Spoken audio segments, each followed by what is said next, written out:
Hi, I'm Naomi Murphy, and this is the Locked Up Living podcast, where we talk with a wide range of people about harsh aspects of institutional life. We also explore some of the ways to overcome them and to grow and develop. I'm David Jones. So join us every Wednesday morning, 6 o'clock UK time, for a fresh podcast. So today we're really lucky to have along Sane Seven. Sane is an internationally acclaimed portrait photographer known for really powerful, intimate depictions of very influential women. Her work has graced the cover of the Sunday Times and featured in prestigious publications like Time and Harper's Bazaar. Sane and her partner Marius are trying to help organisations address inclusivity, talent attraction, purpose and the representation of women leaders. And for anyone who's listening to the podcast on audio only mode, it could be worth you checking out the video on YouTube, where we're also showing some of Zane's photography, and also in our Substack transcript there will be photographs inserted, so I'd encourage you to check out the other options. Sane, really nice to see you again, and really glad to have you on the podcast to have a conversation about your work. Well, thank you for having me here. It's a pleasure to have a conversation with you. And Great. Thank you for this beautiful intro as well. Hello, Sane. Very nice to meet you. And I was just very impressed with those images that I've just been looking through, because I've only just seen them this morning. So the images you produce undoubtedly portray your subjects as beautiful, but you have bigger aims for your studio than depicting women the most beautiful, don't you? Well, I would like to say yes. I don't think anyone wants to be known just for the physical looks. And I guess we all strive to be something more than just looks. And perhaps, as you know, historically, women always have been seen as a thing of beauty and sexual desires. And it's fine as long as it's not the only attribute to it. But my personal goal is definitely to show women as multifaceted and more than just their looks, because we are so much more. And obviously photography, it's such a visual thing that it's not impossible. I mean, photography is a visual thing, but it's impossible not to show people's, visual side, beauty or whatever, but I always strive, if possible, to show more than just that. So it's very interesting what you've just said, because I think very often men are confused, because they often think that women do want to be known for their beauty, and certainly here in the press and in the advertising world that is repeatedly ubiquitous, really, in whatever we watch. So I wonder, how is it that you go about trying to combine the elements of the beauty of the people you're photographing and their intrinsic intellectual strength? I think it's very challenging, and unfortunately sexy always sells, and sexy always brings a lot of attention, and I guess in nowadays attention is currency, and that's a pressure, it's a constant pressure. But when I meet women, my subjects, most of the time I have very limited time as well. So it's not that I have plenty of time to get to know people. So I have to do a lot of research about them before I meet, and so on and so on. And also when I meet them for the first time, I don't know what expectations or preconceptions people have as well for the photo shoot. And also most of the time I photograph publicly known people, and that means that they have to trust me and to kind of give me their public image to my hands. But in a way, my goal is never to impose anything on them. My goal is to create the environment where they feel themselves, where we can show something slightly more different what we see in the public. And for example, like recently I photographed Angela Merkel. Obviously she's one of the most powerful women in the world, and it's crazy, even women like her, they still have this cautious thing about what public will think. But it's not because of her, but it's because of media. Like David, you mentioned before, media always portray women in slightly different way. We always talk about how we look, but not what we do or how clever we are. So even for women like Angela Merkel, still we have to think about their public image, and we still have to be cautious about it, I suppose. But I guess if women feel comfortable in their body and in front of me, then the power will emerge naturally. I want to believe that. That's very interesting. Yeah, I know very well that some photographers are mainly on the lookout for something that catches something rather uncomfortable about whoever they're shooting. So I'm thinking about what's his name, Miliband, eating a bacon sandwich and how that quickly went round the world. I was just wondering though, because I was struck by you saying, actually sexy sells. And so wondering how much you have to make sure there is enough of the sexually attractive in the pictures in order to make even though your priority might be their strength, their power, their intellect, their influence. I'm wondering how much you have to then also make sure that you get that sexually attractive picture, feature at the same time. Think about that. I really believe we all have this sexy aura, so to speak. I'm not sure if it's the right way to say, but I really think that to me, photography, it's like poetry. I always say that to people. And I give them one line and they give me another line. And together we create this masterpiece. And that, I think, for different people, sexy means very different as well, Vulnerability can be sexy in a way, and then strength can be sexy in a way. It's not easy to combine all those things in one, but I personally never think about that. I want my subjects to feel empowered on this set. I want them, when they leave this set, I want them to remember that day. I want them to be reminded what it means to be a woman. And for me, this is kind of the most important goal, but I never think about I should make them look sexy, because to me, personally, it's not important. And And it sounds like when you highlight their true, authentic qualities, that actually that's what naturally emerges is somebody who's very sexually attractive. Exactly, because, when you think, I always see, I have photographed thousands of, 10,000s perhaps of women to this day. And what is very interesting that we all have something similar.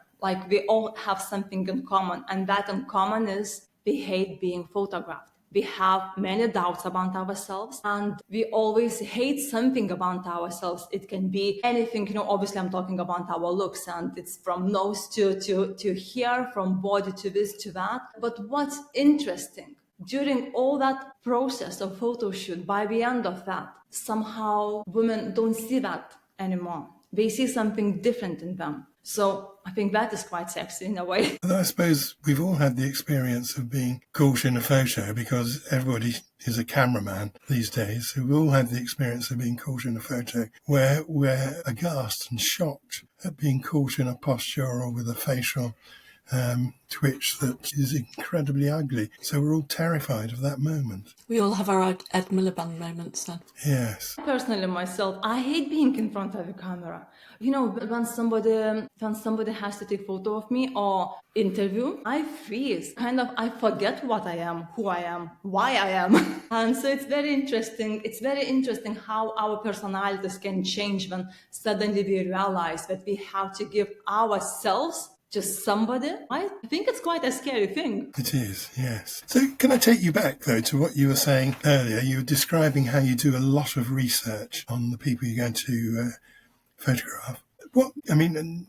Putting aside Angela Merkel, who's a remarkable woman in her own right, and we shouldn't just focus on her, but what kind of ideas would you be formulating about one of your subjects? Even as I'm speaking, I'm wondering whether you do kind of characterize the people you're working with as subjects, whether that's an appropriate word or not. I love working with strong women, because to me as well, I learn a lot from them. And for me, that's really a big power. I'm in a very fortunate position where, I have this tool camera, But with that tool, I can get access to the most incredible people and I can learn from them as much as I can think of any word. But I don't really like putting people in categories. But for me, yeah, just meeting strong women, photographing them, seeing what's possible. What I also really like, I like when people actually hate being in front of a camera, because that makes me feel, okay, challenge accepted. Let's see what we can do. And then again, because I don't really have a selfish thing that I want to get out of them. I want to give them something, not to steal something from them. So my challenge is to kind of prove them that, okay, we can definitely create something as powerful as you never thought that you could, but I know that we can. So working with people that hate being in front of the camera, I personally like, but I wouldn't put somebody in different categories. So how long would you spend with somebody in a session? Oh, that could be, it could be 12 minutes, like Angela Merkel, or it could be a day, a full day. But, for instance, sometimes people think that you have a lot of time to photograph somebody, but in reality, when you are photographing public people, you have very little time. And that little time, every minute, it's very, very precious. Then again, I will come back to Angela Merkel. I spent 2 weeks, like literally 2 weeks, preparing for those 12 minutes. I only had 12 minutes from the bottom, from her stepping on the set to her leaving the set. And in those 12 minutes, you have to create an enormous amount of work. You have to create a cover for inside images for the inside of magazine. And if you're lucky, some extra images as well. So those 12 minutes at that moment becomes like entire life. But I wouldn't be able to do it if I didn't do my homeworks.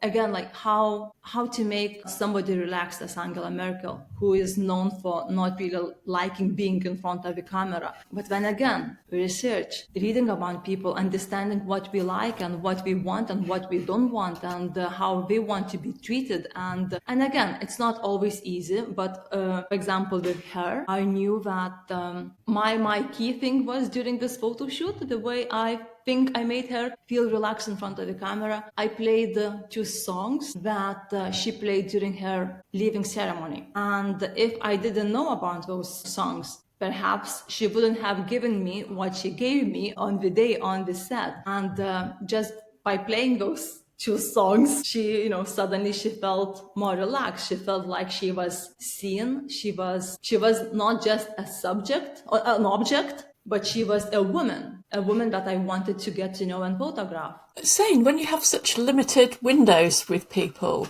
do you ever end up feeling disappointed with what's happened? Do you always feel like, actually, no, that's good enough? Or do you ever feel like, oh, maybe with a bit more time, or maybe it just didn't work out right? And if so, how do you cope with that? Because if you're photographing someone so important... Naomi, always, because there is always you can do something better.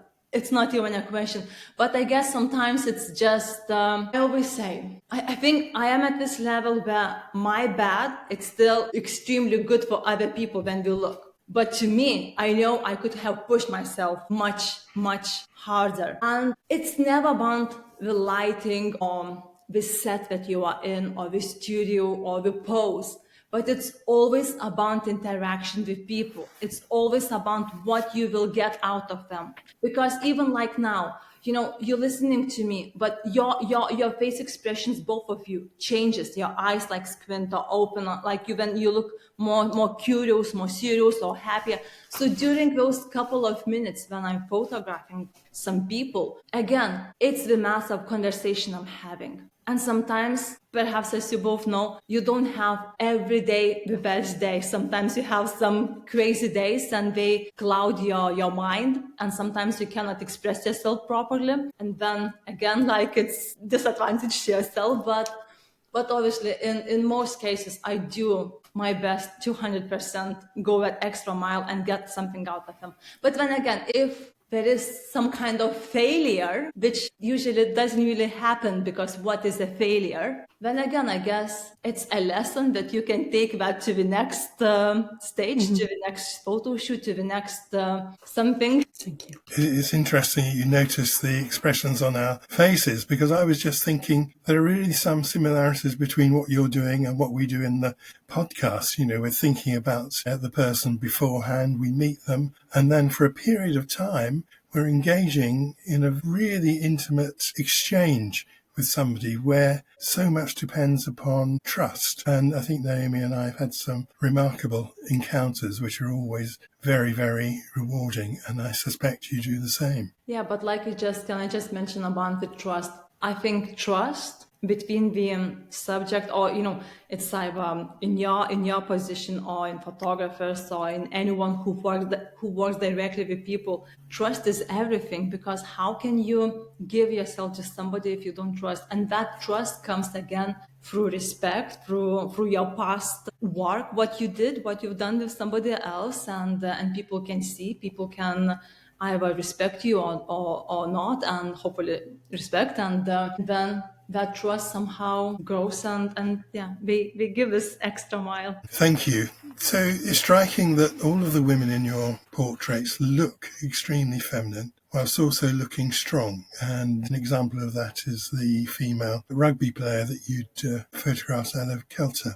How do you manage to depict both qualities without making sacrifices? Well, Aleph is amazing athlete, 100%. She's just beautiful inside out. But can beautiful women make important decisions regardless of how they look or what they wear? Of course they can. So it's not femininity or strength. It's both, I guess. And it's challenging. It's challenging, but somehow still you manage to get that out of them.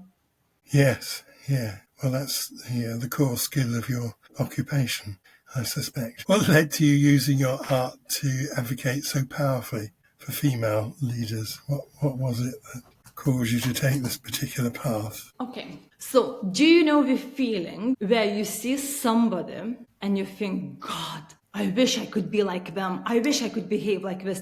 I wish I would have some bravery to say things to somebody's face, to say yes or no, or just do something crazy. And I think seeing such examples is extremely important, because if you don't see them, we don't know what's possible. And then they think that whatever we live is, it's a norm, but maybe it's not. So I'm trying to create such models, such role models. And in a way, my art is my way of helping women change how they express themselves. And I think it's very powerful and very important. Thank you. I was struck, Sane, by you depicting women in industries that might be considered quite masculine, such as the Ministry of Defence, for example, as extremely feminine. What's the impact of your art for those who are your subjects? Okay, this project is so close to my heart. I think it's one of my most powerful projects I've done to date. In this project, I photographed women leaders, and in two different ways. One conventional, traditional way, and one where we were more kind of beyond the desk, so to speak. So, for instance, one of the women was she is the highest ranking woman in UK military, General Dame Sharon Nesmith.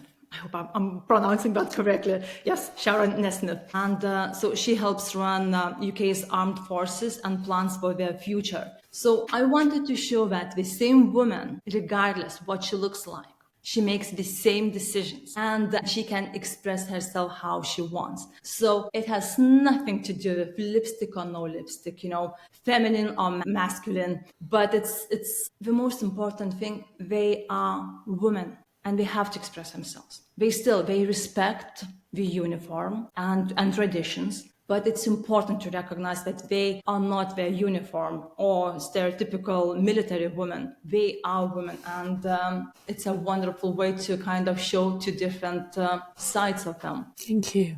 One of the benefits of therapy is that people often report feeling seen. I'm wondering if this is how your subjects feel at the end of a photo shoot when they see the finished portraits, and whether there's a therapeutic benefit for any of those women who sit for you. I love when we finish photo shoot and when woman says she feels liberated. I feel such a satisfaction inside in my heart. But in many cases we do say that. And I think photography can be therapeutical process or experience. And I love that saying. I read that somewhere, I can't remember where. But we all have that wild woman inside of us. But we forget about that because we have so many hats. We are mothers, daughters, employees, employers, bosses, whatever we are. But first of all, we are ourselves, and most of the time we do forget that. So for me, to remind somebody that she is a woman, she can be strong, powerful, vulnerable, sexy, whatever. I think it's an incredible way to, can't think of the word, help me. but it can be very therapeutic. Thank you. Just building on that, do you think art can contribute to the healing of communities or societies? I know that some of your work hasn't just focused on women as powerful leaders, but you have covered other themes, haven't you? I definitely. I really think this is a very hard question to answer in general, because in a way, art has existed thousands of years and still society is quite broken. But when again, art, I guess there is art that can heal and there is art that can actually harm us. And for example, seeing yourself represented in popular culture is great, but not being able to meet to the popular culture's standards or representation is quite damaging. But I think what's happening now, more and more people can see themselves in some art. Again, if we talk about visual arts, I'm talking about visual arts. So, I've done projects with Lapicia, with Eligo, for example, and it's incredible. Those women, men as well, but when they see themselves being represented out there, obviously that makes you feel incredibly empowered. So in a way, it does help, but I think it really depends. Okay. There's a really strong theme of inclusion throughout your work. So your subjects are very diverse. You've just spoken about people with some element of disfigurement, perhaps. You've included women of all ethnicities, elite athletes, as well as the differently abled. You clearly could have made a good living photographing beautiful celebrities. Your photos really are absolutely stunning to look at. They're visually very appealing. Why did you choose to do more than that? I think celebrities are actually suffering from the same things, to be honest. And for example, like older women actresses, they feel completely excluded because of ageism. And somebody always too much or too less. It's everywhere the same. But I wouldn't really say I'm doing more. Perhaps I excluded groups feels more natural to me, feels more naturally interesting because I can learn something about them, and then it's amazing to show those groups as well to other people, and I guess exploring those groups leads to great inclusion and with benefiting everyone, I suppose. You did quite an interesting degree combination though, didn't you? And I'm wondering if that is evident in your work. I did a couple degrees, yes. It's sociology, fine art, and then photography. But I'm not sure if it's the degrees, but it's more, I love people and I hate injustice. I hate injustice so much. I was lucky enough, I traveled a lot and I lived in different places from, I lived in a convent, I lived in Tibetan monastery, I lived with some mountain families. So it was really interesting to see very different variety of groups in the world. And I guess that made me grow with understanding that we are very different, but also sometimes different doesn't mean good or bad. But it means that minority usually is forgotten, and I really don't like that. And if I can, I always want to bring that minority to the top. Thank you. I even felt emotional now. So what's brought on that particular emotion, Sane? No, it's just like, like when you talk about minorities and sometimes people say how incredible they feel when they see themselves being represented somewhere, when they feel seen or heard. And it's really important because we will never understand what it means for somebody growing in a different country or having different religion or whatever, not being able to express themselves the same way as somebody, whatever that normal is, majority. So it's, I think it's a powerful thing. Yes, it brings us straight on to the next topic, I think, Zane, because you don't only photograph women, so some of your work addresses Islamophobia. Can art address this in ways that the spoken and written word can't do so well? 100%. I think art can help make certain themes newsworthy. And I think without writing too much, there is an image or a video or a visual that then you can look at, you feel something. Because sometimes images can make you stop and question things in a way that the words will never be able to do that. So creating strong visuals about certain themes, I think it's very, very, very important, just because it makes everyone talk about it, question things, and think differently, maybe educate. I think that's interesting. Sometimes photos just seem to stop people in their tracks, don't they? You might read about an awful catastrophe somewhere or some horrible conflict, but actually you then see the photo of the injured child, for instance. The child that was washed up on the beach seemed to cause a pause for a moment in terms of the media's hostility towards refugees and people seeking asylum. So sometimes an image does have the power to help us connect with something in a visceral way, doesn't it? But can I ask something? Like, do you yourselves, both of you, do you remember any photo that made you feel something inside? Naomi, you mentioned like a child on the beach, but like, can you remember any other images that like suddenly you just thought, wow, that I didn't think that way, or it made me feel something? At the moment, we're flooded with images of Pacific Palisades, which we associate with rich celebrities, and I think there's been some horrible backlash, but I was visiting that area only 3 months ago, and it was quite striking to see where these beautiful houses were, the devastation. And actually we are all humans, rich or poor alike, and that's not to say those celebrities are any more worthwhile than people in Gaza who've also lost their homes. But, both of those sets of images, Gaza and Pacific Palisades, is awful when you think about what that means to lose your home, everything that might be dear to you. They're very striking. So true. And for me, saying that the image of the boy on the beach popped up in a story I was reading fairly recently. It never ceases to have an effect upon me. But of course, people are aware of how powerful images are, which is why it's so difficult to get images of what's going on in Gaza at the moment. And we don't see so much of that on the front pages of the newspapers. May I just interrupt? You mentioned Gaza. Like, obviously, I've never been in Gaza, but I went to Iraq last March and I photographed women deminers, and I had to spend some time in minefields, which was extremely different experience. And when you think about Iraq in general, like, I personally had different preconceptions about Iraq, about women in Iraq. And it was very interesting to learn then so basically, before I went to Iraq, my preconception was that all women, we don't have any freedom. They, they doing this or that. But when I was there, I met all those incredible women. And what was striking to me, even we live so far away from, those countries from each other, and we are so different culturally. But actually, something like social media makes us the same. So, for example, TikTok. We had a huge language barrier with them.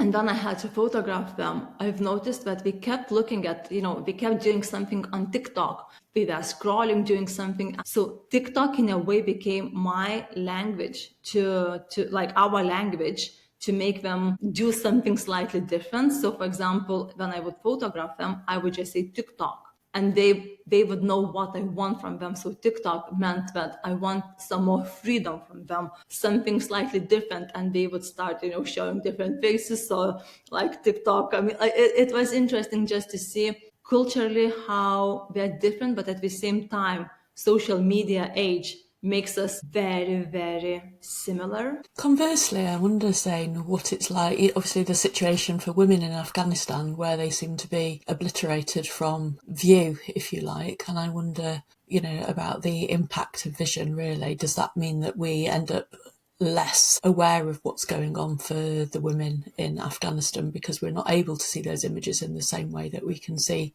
the images in Gaza or other places? I guess I've never been in Afghanistan, and when I talk about Afghanistan, my heart is just broken, and all the freedom that women lost there, it's just unbearable. And I think obviously we don't see half of it, what's happening there. And I think for us it's I think it's even difficult to talk about that because we don't have this experience, and what those women have to go through in Afghanistan is just, it's heartbreaking. It's yeah, sorry. Yeah, well, that's very powerful, Sane. And what you're talking about really is the work that you do and how much of it shines a light into a darker side of humanity. How does that affect you? How do you protect yourself? I'd like to see a complete gender equality. And I really think we are so far from that. And it doesn't really matter if you take, Afghanistan or UK or any other country, Lithuania. I'm from Lithuania. It's still that gender equality. It's so far away. And anything that is not that is dark. And I guess, I do a lot of social campaigns. I do a lot of such projects in a way to express my anger, my tension, because obviously maybe I'm not the most spoken person in the world, but I have a lot of emotions, and photography or video in a way helps me to express those things, helps me to express those problems and helps me to make a world a better place, I guess. And but just by doing those social projects, you feel like you slightly adding something to change things that you want to be changed. It's a really nice way of summing up, saying, because I was thinking as we were talking to you and, spending time in conversation with you, that you're very much beauty focused, not just the external beauty, but also the inner beauty. And I think that really comes through talking to you in conversation and thinking that's probably very representative of your mindset, your philosophy about life. I guess kind of what you're doing with your art, it creates a conversation that could be like a butterfly effect, that you're putting something positive out in the world to counteract some of this darker side. And it's been really fabulous to talk to you today. Thank you. Thank you. Thanks very much. It was wonderful to be here with you. It's been a real pleasure. And before we finish, I just want to share that other picture that you sent us. I can find it. I think it was this one. No, it was. I didn't send that, but we can talk about this. But this was just in my email. But I sent you a PDF file. So should I share a screen with you? Okay, let me share screen. Okay, female deminers. So I just had this, and perhaps That's quite a contrast, isn't it? And perhaps I'm not sure if you're going to. Are you just going to take the images and add that to Iraq story? Is that possible, David, do you think? Anything is possible. I'll see what I can do. Yeah, but so these are only from the Iraq one I mentioned. So another one I wanted to share with you. Mm-hmm. Let me stop this. There's a real jarring contrast, isn't there, between the sort of beautiful fabrics and then the home and then those awful weapons. It was incredible. Okay, screen. Then I wanted to share Angela Merkel photo. Oh, yes. And so then again, I could send you a couple extra images, or I can just, we can just use this one. Terrific. And then I also wanted to share a study. So this is the project we did with military and MOD, Military of Defense, of Defense. So this is Sharon I was talking about. So interesting to see the contrast of the two different images of each of the women. But it was one of the most powerful projects I've done.